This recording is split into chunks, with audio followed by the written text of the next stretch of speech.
Having a place to go and to rest is called a home. Having people to love you is called a family.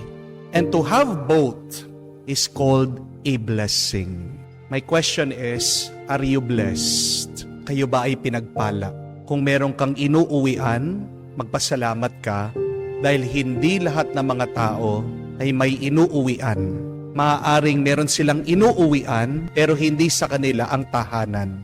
Marami po ang walang mauwian dahil sa hirap ng buhay. Marami din ang nangungupahan, ang nakikitira lang. Kaya nga, kahit nasabihin mo, marami kang utang o marami kang problema, isang pagpapala ng buhay ay yung meron kang tahanan. Amen? Pero pangalawa, kung meron kang inuuwian na pamilya na kung saan pinagluluto ka pa, kung saan kinukumusta ka, kung saan pag wala ka pa, ite-text ka, tatanungin ka, nasan ka na? Yan din po ay pagpapala galing sa Diyos. A loving family is also a blessing. At alam po natin na hindi naman po lahat ay pinagpapala ng isang mabait, mapagmahal at mapagpasensyang pamilya. Lahat po tayo, alam naman natin na aminin natin na hindi perpekto ang ating mga pamilya. Minsan nga, yung pamilya na hinahanapan mo na dapat umintindi sa'yo, maggabay sa'yo, magmalasakit sa'yo, sila pa ang unang makakasakit sa'yo. Di po ba? Marami po sa atin merong dysfunctional family, toxic family. Meron po mga iba, nakala nila ang kanilang mga ama ay ang kanilang magiging bayani o hero ng kanilang buhay. Sila pala yung mga magiging unang disappointment sa buhay nila. Marami po na mga bata nasasaktan. Bakit? Dahil palaging wala yung tatay at yung nanay naman na nananatili, palaging galit, pinapagalitan sila, palagi silang sinisigawan. Marami din po mga kapatid, marami din po na kung saan imbis na purihin o pansinin yung magandang ginagawa ng bata, palagi ang nakikita yung mali. Masakit din po kapag sa pamilya, kinukumpara niyo yung bawat isa sa ibang tao. Hindi rin po ibig sabihin pag tayo ay magkakapamilya o magkakamag-anak, nagagawin mo na yung gusto mo. Being related to one another does not give you the authority and the power to hurt the other. Marami tayong naririnig na sinasabing, anak lang kita, anak ko lang yan. Di ba? Kung pamilya mo, dapat higit pa nga yung turing mo sa kanya. Kung nga pamilya mo, kung nga kamag-anak mo, kung nga kadugo mo, dapat nga special, umaapaw na pagmamahal ang trato mo, ang ipapakita mo, ipaparanas mo sa kanila. Pero yan ang isang malungkot na katotohanan na marami sa atin, yan ang nararanasan. Na pamilya nga tayo, nawawala ang pagmamahalan. Paano magiging pagpapala ang ating pamilya sa bawat isa? Ano ang sinasabi ng ating Panginoon? Na kailangan nating makinig sa salita ng Diyos, sundin ang kagustuhan ng Diyos. Bakit ba naliligaw ang pamilya? Bakit ba nag-iiba ang ugali na magkakamag-anak sa bawat isa? Dahil tayo ay lumalayo sa Diyos. Tayo ay inaanyayahan po minsan pa na manumbalik, gawing sentro, pundasyon ng ating buhay ang Diyos. Napakarami po ang nagtatanong din sa akin, Father, ano po bang magagawa ko pag toxic na ang aking pamilya? Nasasaktan na talaga ako. 3 bagay lang po. Una, kailangan sabihan mo sila. Communicate your hurt to them. Kasi kung hindi mo sasabihin do sa tao na ikaw ay nasasaktan, magpapatuloy at magpapatuloy sila do sa kanilang masamang ginagawa. Hindi po ba? And remember, my dear friends, that hurt and pain travel through our relationship in the family. Na ipapamana ang lungkot, na ipapamana ang sakit, na ipapamana ang sakit ng loob. So kung meron kang galit, inis, o hindi gusto na ginagawa ng iyong pamilya, sabihin mo habang maaga. Communicate it. Talk to one another. Huwag mong hayaan na manatili sa puso mo. Kasi ano man yung tinatago mo, tandaan niyo po, nangangasim yan, nasisira yan, nabubulok yan. Kaya nga nahihirapan ka kasi kinikimkim mo, tinatago mo. Labas mo, sabihin mo. Say it to them nicely. Communicate it to them. lovingly. Pero pangalawa, kung meron mang gulo o hindi maganda nangyayari sa ating buhay, lalong-lalo na sa buhay ng ating pamilya, kailangan natin dagdagan ang ating pagdarasal. Pray for your family. Pray with your family. Tanungin niyo pong inyong mga sarili, kayo pong magpapamilya, nagdarasal ba kayo? Sama-sama ba kayo nagdadasal? Ano yung priority niyo sa inyong buhay? Pera?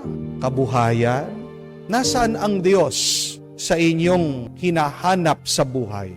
Dahil alam natin ang kasabihan that the family that prays together stays together. Pero dadagdagan ko po that a family that prays together is blessed more together.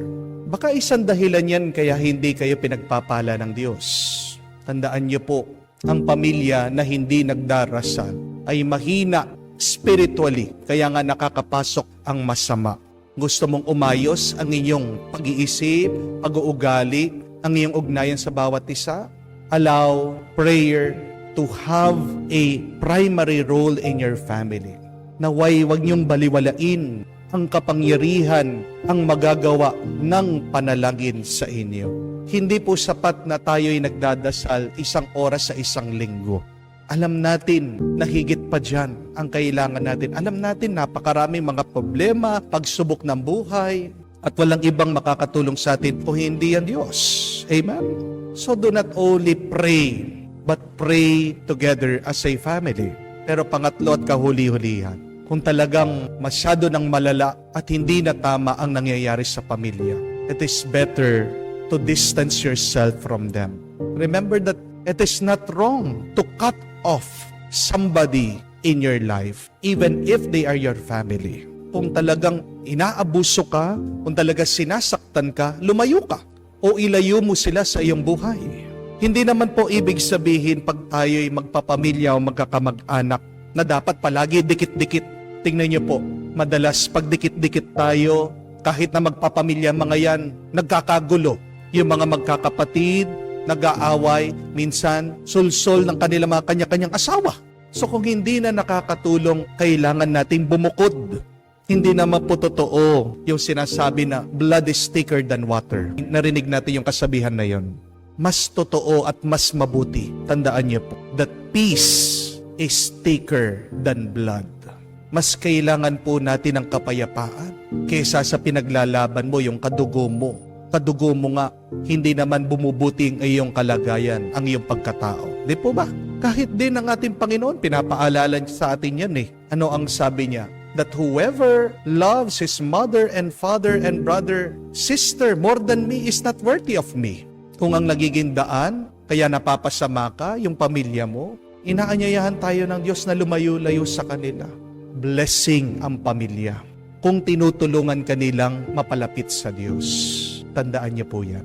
Alam din po natin yung kasabihan, di ba? Naririnig natin.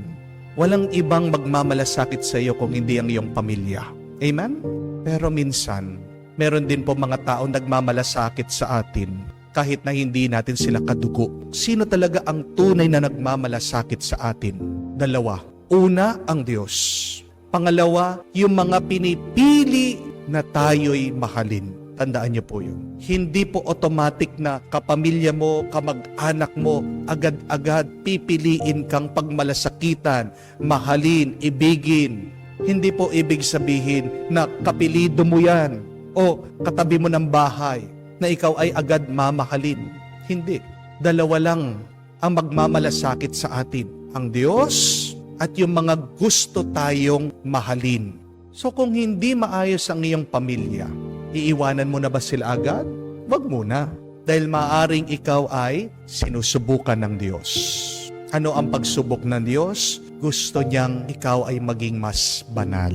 Amen? So, my dear friends, a family can be a blessing and a curse.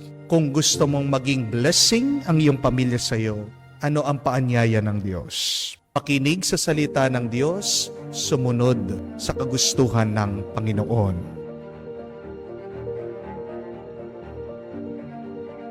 May dalawang klase lang ng tao na pupuna sa iyo sa buhay. First, those people who know you. But secondly, those people who do not know you. Dalawang tao lang.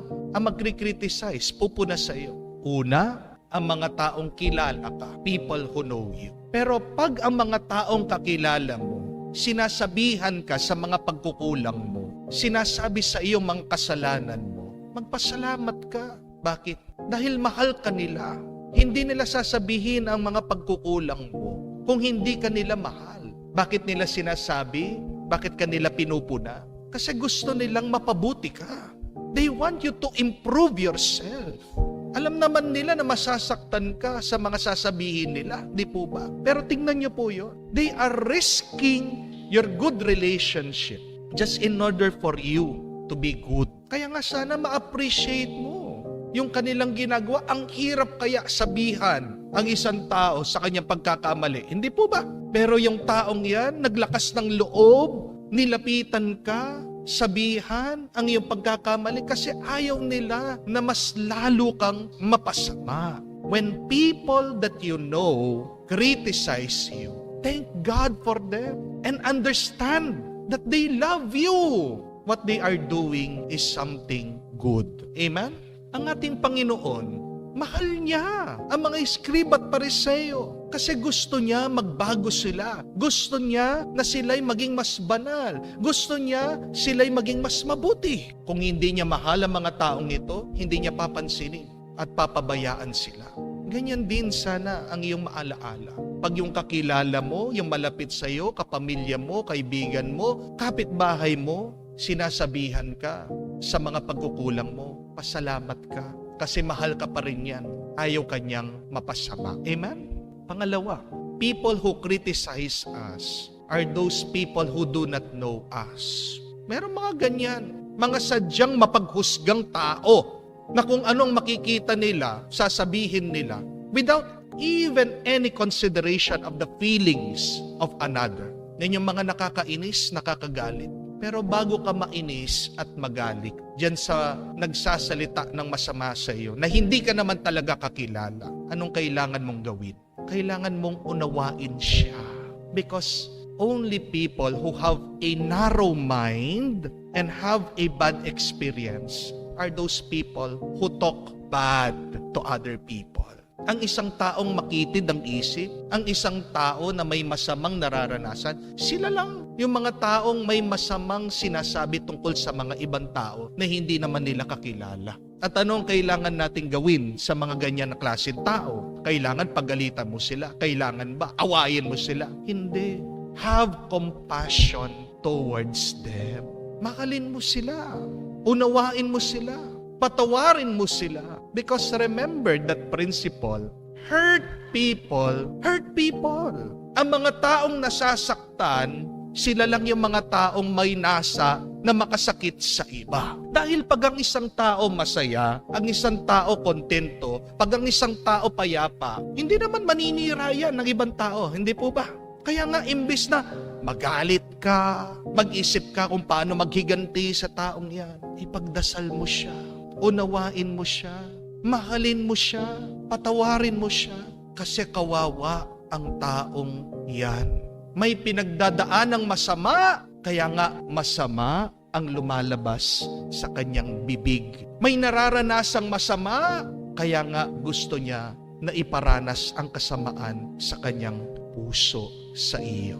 Ang ating bang Panginoon, masama ang kanyang nararanasan, kaya nga masama ba ang kanyang sinasabi sa mga Pariseo at Eskriba? Hindi. Alam natin, pag-ibig at pagmamahal lang ang nasa puso ng ating Panginoon. Bakit pinuna ang kanilang ginagawa? Kasi naaawa siya na baka kung ipagpapatuloy nila ang kanilang ginagawa, ay mapipiligro ang kanilang mga kaluluwa. Unawain mo yung mga taong nagpupuna sa iyo. Kung hindi mo kakilala yan at masama ang kanilang sinasabi, kaawaan mo sila, mahalin mo sila, patawarin sila, ipagdasal sila. Minsan nga po, pag ako'y tumitingin sa comment section, hindi mo talaga maiiwasan, makakakita ng isang tao, magsusulat, magko-comment, puro mga masasakit, masasamang bagay.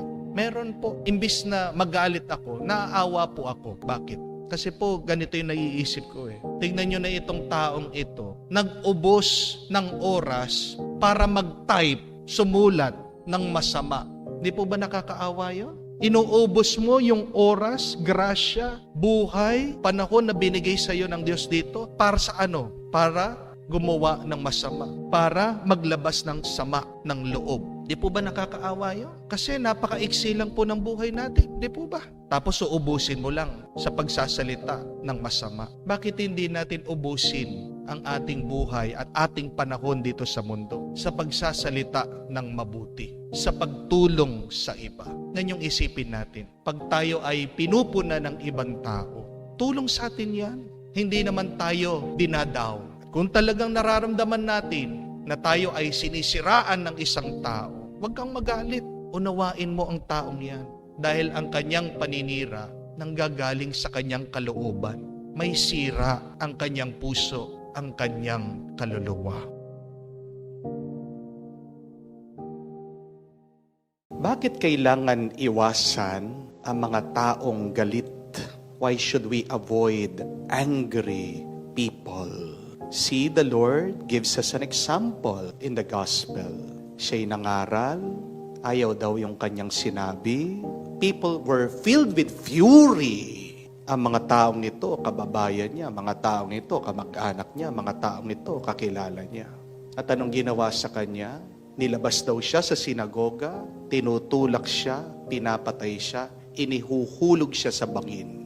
And yet, what did the Lord do? He avoided them. He walked in the midst of them. Dinaanan lang niya. Dinedman niya. Hindi niya pinansin. Pinabayaan niya. Jesus, let them go. Why should we let go of angry people in our lives? Bakit kailangan mo din iwasan muna, dedmahin ang mga taong gagalitin o puno ng galit sa kanilang puso? Two reasons. Because one, remember, an angry person is a foolish person. Or in other words, a person with anger issues is a stupid person. Mababasa niyo po yan sa Biblia. In Proverbs, it says, a fool reveals his anger, but a wise man conceals his dishonor. Tanga ka. Kung binubuksan mo ang iyong bibig, lumalabas puro galit. Sira ang ulo mo pag pinapakita mo ang galit mo sa ibang tao. Pero matalino ka, marunong ka, kung kaya mong kontrolin, kaya mong hawakan, kaya mong disiplinahin ang iyong sarili. Pag naiinis ka na, pag nagagalit ka na, pag nanggigigil ka na. Choose. Are you a wise person or are you a stupid person? Sino ba sa atin dito ang gustong maging tanga? Wala. Sino ba sa atin dito ang gustong tratuhin na sira ang ulo, na hibang? Wala. At sabi pa ng Book of Ecclesiastes, do not be eager in your heart to be angry, for anger resides in the bosom of fools. Nasaan daw ang galit?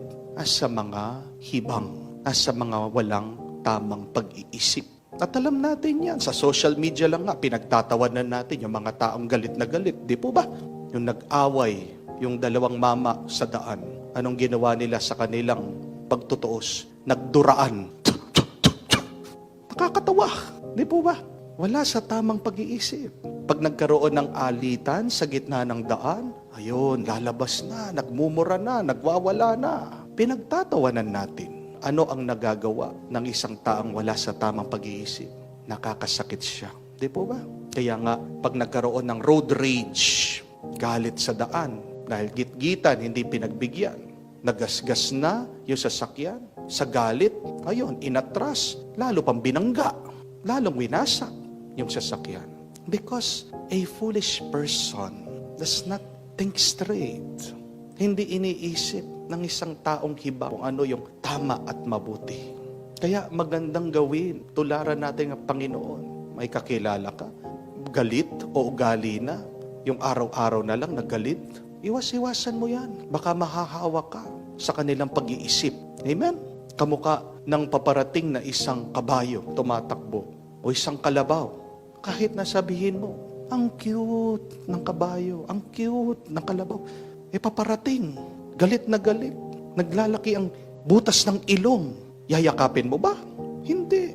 Kasi naiintindihan mo, wala sa tamang pag-iisip. Hayaan mo muna na lumamig. Kung gusto mong kausapin, kung gusto mo magkaayos kayo ulit, kailangan palamigin muna yung galit. Dahil ang galit, apoy. Amen? At pag merong apoy, kahit na may liwanag, masyado kang malapit, siguradong mapapasok ka, siguradong masasaktan ka. Avoid angry people. They are foolish. They are stupid people.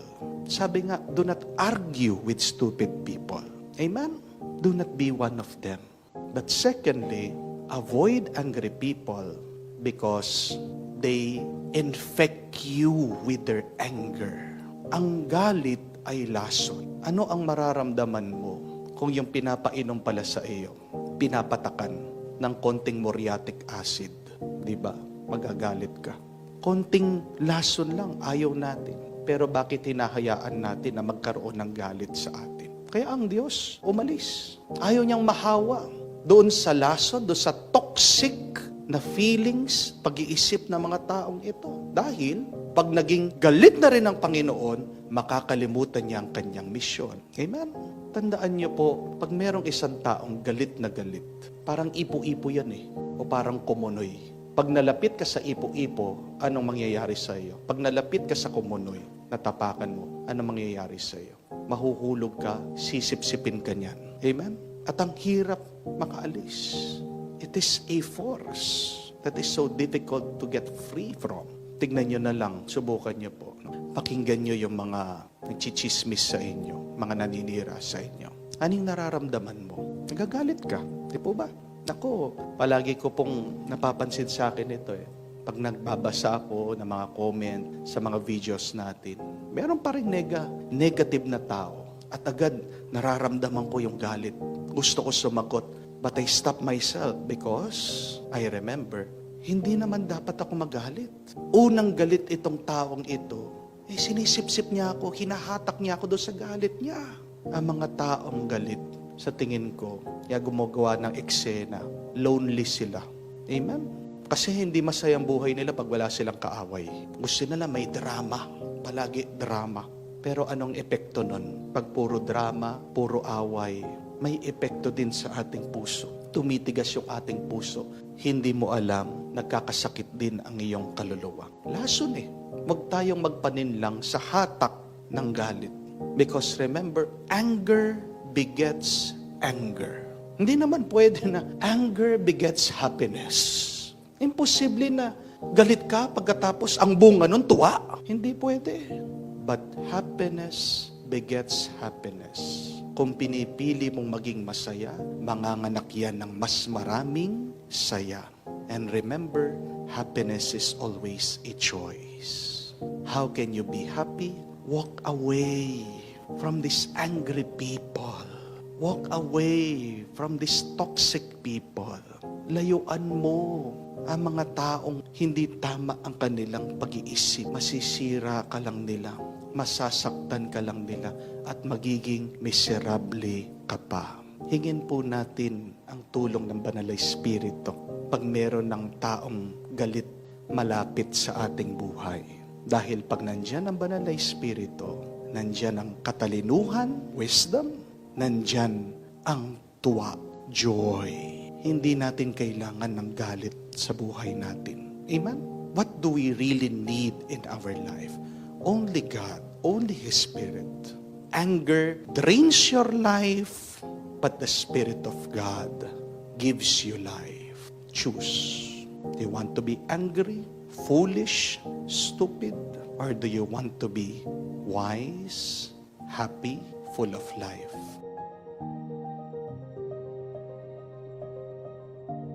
Kung kayo po ay pupunta sa hospital, anong makikita nyo doon?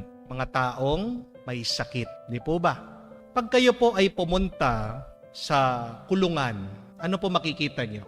Mga preso, mga nakakulong, mga taong nakagawa ng kasalanan o masama, di po ba? Pag kayo po ay nakapunta sa mental hospital, ano po makikita nyo doon? Mga taong baliw o sira ang ulo, di po ba?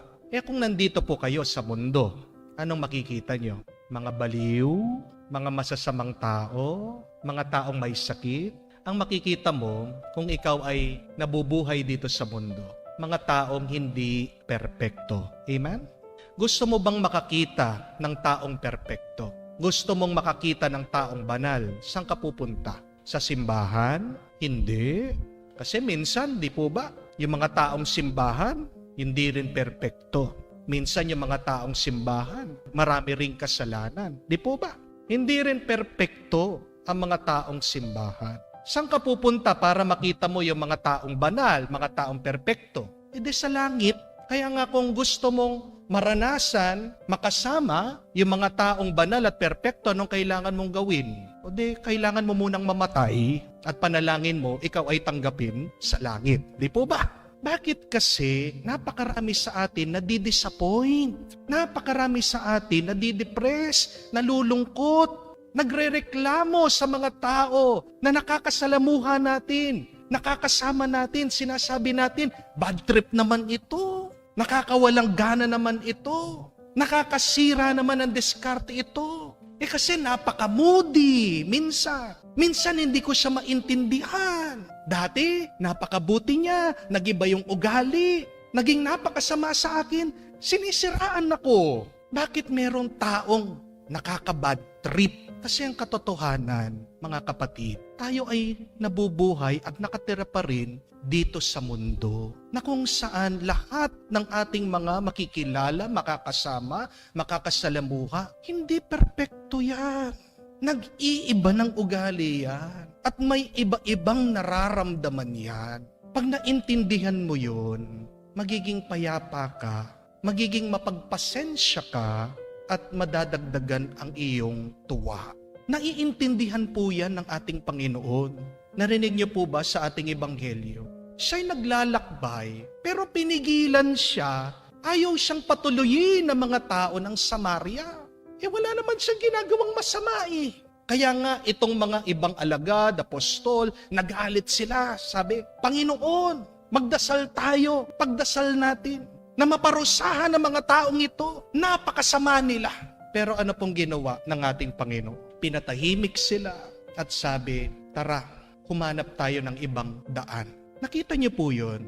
Hindi po nagpa-apekto ang ating Panginoon dahil lang sa masamang ugali ng iba. Hindi na bad trip si Jesus dahil bad trip ang iba. Hindi nagbago ang mood ng Panginoon dahil napakapangit ng mood at ugali ng iba. Yan po yung hamon sa atin. Others may be having a bad day, but yours should not be ruined and destroyed by their bad day. Allow people to have their bad day. Pabayaan mo mga tao kung bad trip sila. Pero kung ikaw masaya ka, edi masaya ka. Because all of us, my dear friends, are entitled to our own feelings. Tandaan niyo po yun. Karapatan natin na maramdaman kung ano yung gusto mong maramdaman. Kung ikaw ay galit, galit ka. Kung ikaw ay malungkot, malungkot ka. Kung ikaw ay depressed, depressed ka. Kung ikaw ay walang gana, tinatamad, wala kang ganit, tinatamad. Pero sana, kung ang iba, pangit ang kanilang nararamdaman, huwag kang makisama doon. Huwag kang paapekto sa nararamdaman nila kung hindi naman yon yung iyong nararamdaman. Respetuhin mo, bigyan mo ng kalayaan yung iba sa kung ano ang kanilang pinagdadaanan. Nakita niyo po ang Panginoon, hindi naman po nagsalita. Nakita niyo naman po ang Panginoon, pinabayaan sila. Jesus respects their feelings. Jesus respects their choice. Pero nang ginawa ng Panginoon, hindi siya nakisali doon sa masama na kanilang iniisip, doon sa masama na kanilang nararamdaman. Siya'y umalis, naghanap ng ibang daan. Anong ibig sabihin? Pinagpatuloy niya yung kanyang misyon. Pagpatuloy mo ang iyong misyon. Pagpatuloy mo yung mabuti na iyong ginagawa. Kahit na may nakakabad trip dyan sa tabi mo, Kahit na disappointed ka sa ibang tao, kahit na nalulungkot ka dahil nag-iba yung iyong minamahal, ang importante, yung sayo, ituloy mo kung yan mabuti, kung yan nakakapagpasaya sa iyo. Para maging masaya ka, para maging payapa ka, kailangan mong intindihin, unawain ang kalikasan ng tao. Ang tao minsan masaya, may gana, pero minsan ang tao nalulungkot at masama ang ugali niya. Pag masama siya, anong kailangan mong gawin? Sundan mo yung halimbawa ng Panginoon. Tumabi-tabi ka muna. Palamigin mo sila. Pag okay na sila, doon ka bumalik. Parang sa larawan, ganito lang po yan eh. Pag nakakita ka ng isang galit na kalabaw na nagwawala, ano pong kailangan yung gawin? Di ba? Kailangan umiwas ka. Di po ba? Pero meron mga iba, sasabihin nila, hindi ko naman sinaktan yung kalabaw na yan eh. Bakit ako aalis? Bakit ako tatabi? Walang pakialam sa'yo. Yung galit na kalabaw, sinaktan mo siya o hindi mo siya sinaktan? Ang mahalaga sa kanya ay mailabas niya yung kanyang galit. Kailangan mong intindihin yun. It's not about you, but what is happening to the others. Kailangan mong intindihin, may masama siyang nararanasan. Anong kailangan mong gawin? Palapit na sa iyo. Tumabi ka. Umiwas ka. Huwag mo sasabihin na, mabuti naman ako. Wala naman akong ginawa sa iyo. Bakit ganyan ang ginagawa mo? Intindihin mo na minsan ang tao, nagiging masama ang isip, nagiging masama ang kanyang nararamdaman. At kailangan kang tumabi, umalis. Kung hindi, masasagasaan ka, matatamaan ka, at masasaktan ka. Pabayaan mo ang ibang tao kung meron silang masamang nararamdaman at nararanasan. Pero ikaw ang mahalaga. Piliin mo maging masaya ka.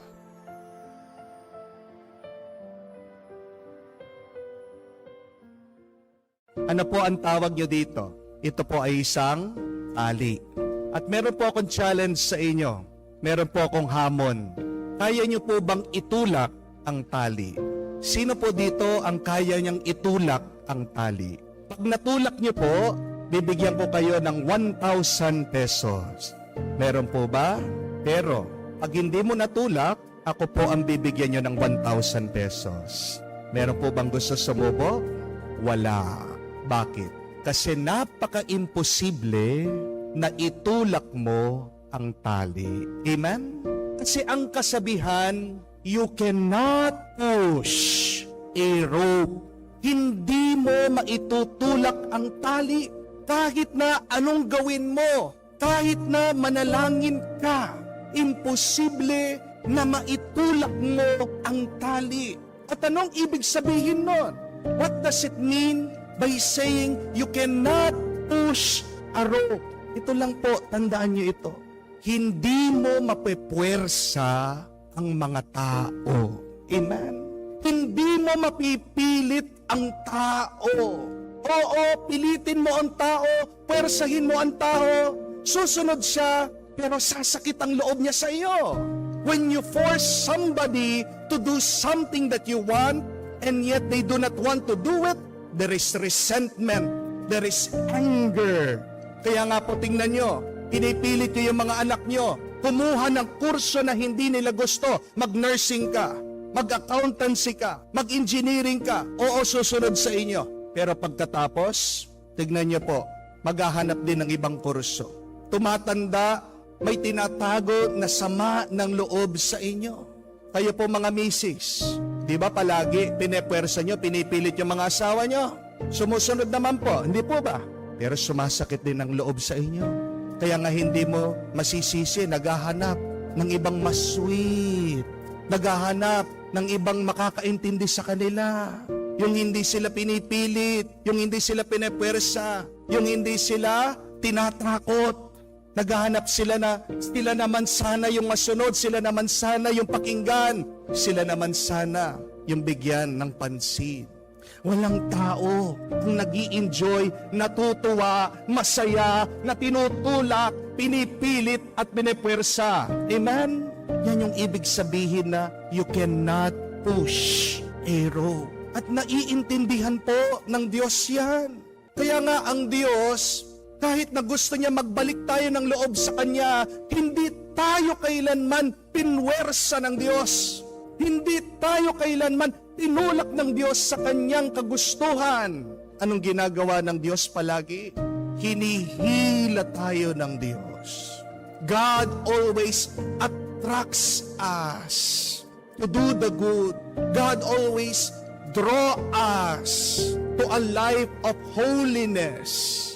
Tingnan niyo po, sinasabi sa Ebanghelyo, pinadala ng Diyos ang propeta si San Juan Bautista. Ano po ang larawan ni San Juan? Isa siyang liwanag na nagbigay tuwa sa mga tao. Oo nga naman, pag nakakita ka ng bahay, hindi po ba?